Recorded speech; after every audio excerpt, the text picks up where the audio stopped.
Demons are masters of masquerading. From my over 24 years of practical ministry experience, I was able to make a pattern out of the cases that I've been dealing with. These things I want to read out to us are indications that there is a spirit on assignment around your life to frustrate your life, to truncate your destiny, to blot out every strand of possibility around you, to take away beauty from you. The first indicator is what I call accident and mishap prone.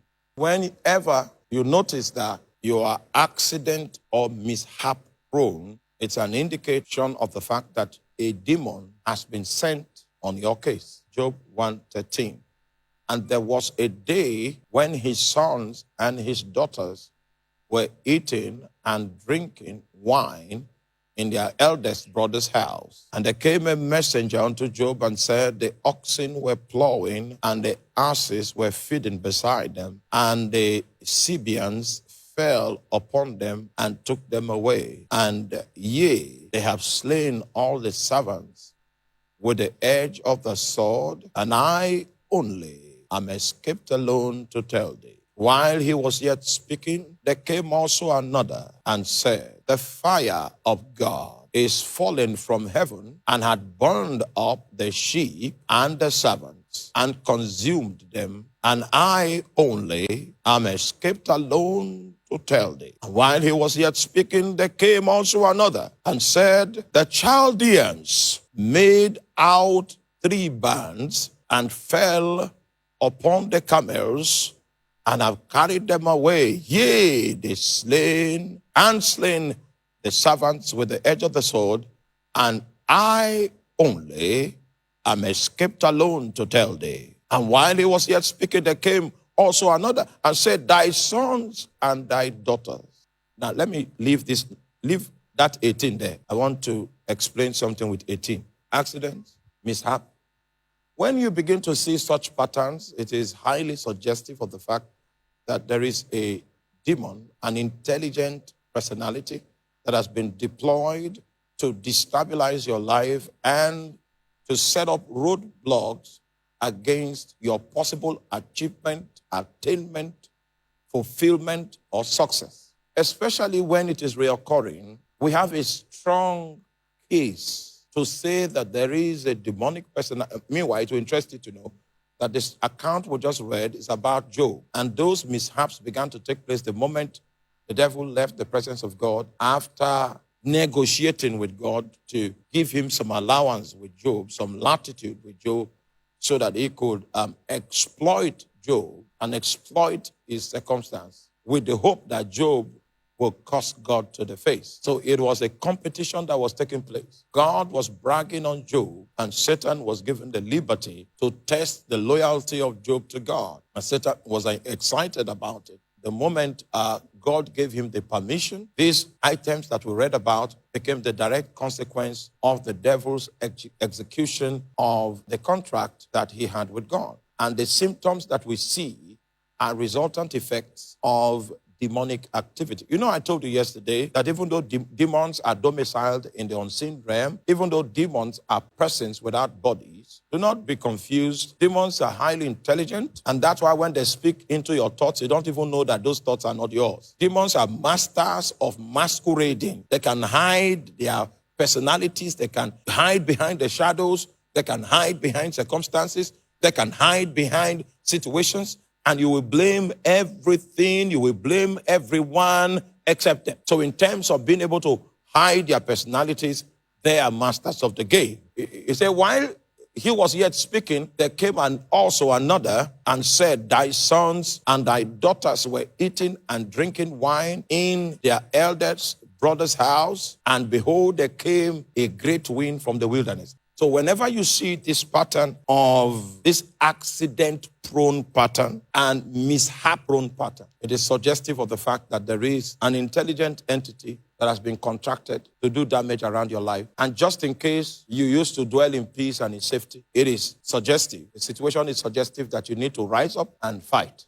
Second symptom that demons are on your case is what we call the near miracle syndrome. Near miracle syndrome. Person almost got married and then something now happened. The moment it happens twice and a pattern has been created, don't go to the psychiatrist. Don't attend a class in philosophy. Look for how to expel devils. You are already in the center of a situation of warfare. Near miracle syndrome. Or you see someone that is so graced, someone that is so full of potential, but translating the potential into something worthwhile is almost an impossibility. You hit a brick wall anytime you begin to make motions for advancement. It is very highly probable that a demonic entity has been smuggled into the equation. We were in the university, and there was this guy that my friend went and brought. He was now with us, squatting with us in the room and all of that. Then we came one day and saw that he had drank, those days, I don't know whether they still sell it. There's something they used to call shaving powder those days. Shaving powder. The guy had drank shaving powder to die. So when we came, we slapped him on the back and he vomited what he drank. And he was angry with us that we did not allow him die. So when he calmed down, he began to tell us his story, that this was not the first university he has attended. He attended so place, and while he was advancing towards the end of graduating, he had a crisis. Went somewhere again, continued, was making some progress, about to finish first semester, second semester. Then they now brought him to Benue State University, and he joined us. And then the same symptoms that he used to know, the wind that normally comes, that incapacitates him, that makes him unable to finish anything he starts, has started mounting, has started gathering. So he couldn't take it anymore. He decided that before we come back from lecture that day, he would just kill himself because there was no reason for him to live. We now began to interview him to know where the demons were coming from, and then it was not a secret to him. His father was a member of a secret cult, and his father wanted him to take his seat upon his death in the cult, because that's the way of the cult, to keep the cult alive.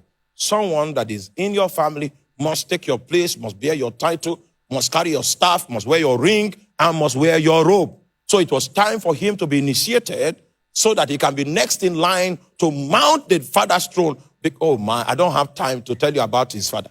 Then the guy said he's not going to inherit what the father was offering. And the father brought 3 keys one day, 3 golden keys. It was by those 3 keys that he cursed that young man.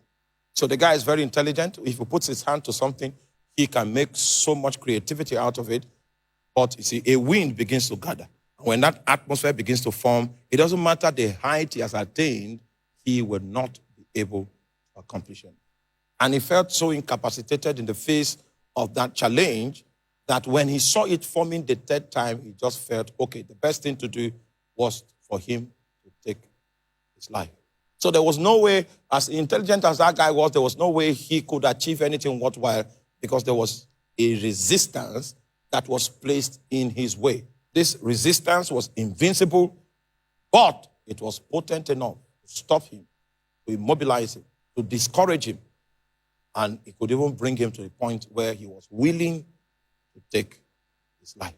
It might be in the area of your career. It might be in the area of marriage. The first person comes, looks upon you and says, oh my God, what a beautiful damsel. Your open teeth is in alignment, and all kinds of good comments on your life.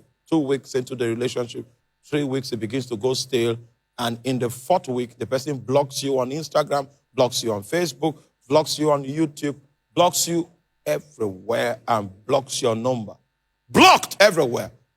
And then another time you are going home in a bus and you see someone, the person looks upon you and says, the conductor wanted to insult you. The person came into the fight and said, hey, you don't do that. And so when you drop from the bus, the person said, the reason why I was fighting is because you are clean. Yeah. And when you begin to progress with it, you now notice there is this cloud that comes in and everything goes stale. If you have seen that for about 2 times, it means we have an entity in this equation that we need to deal with.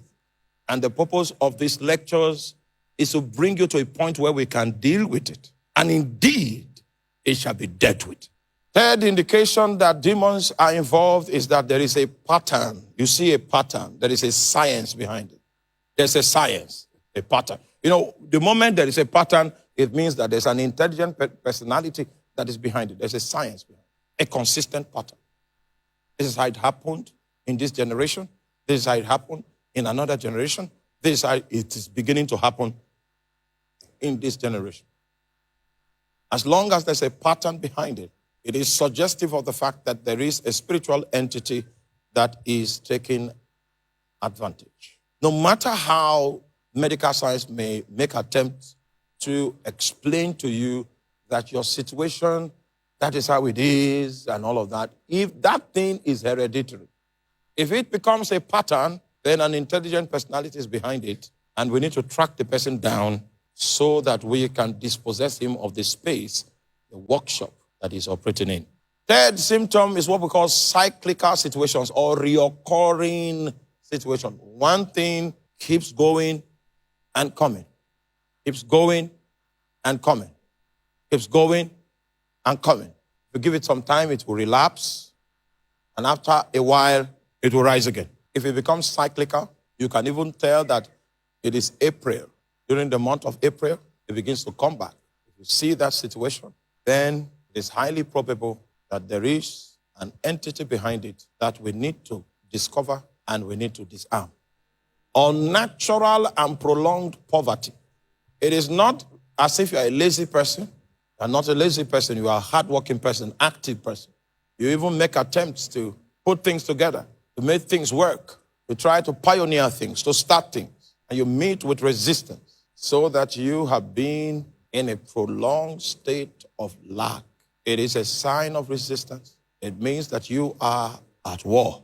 Then finally, there is what we call heaviness.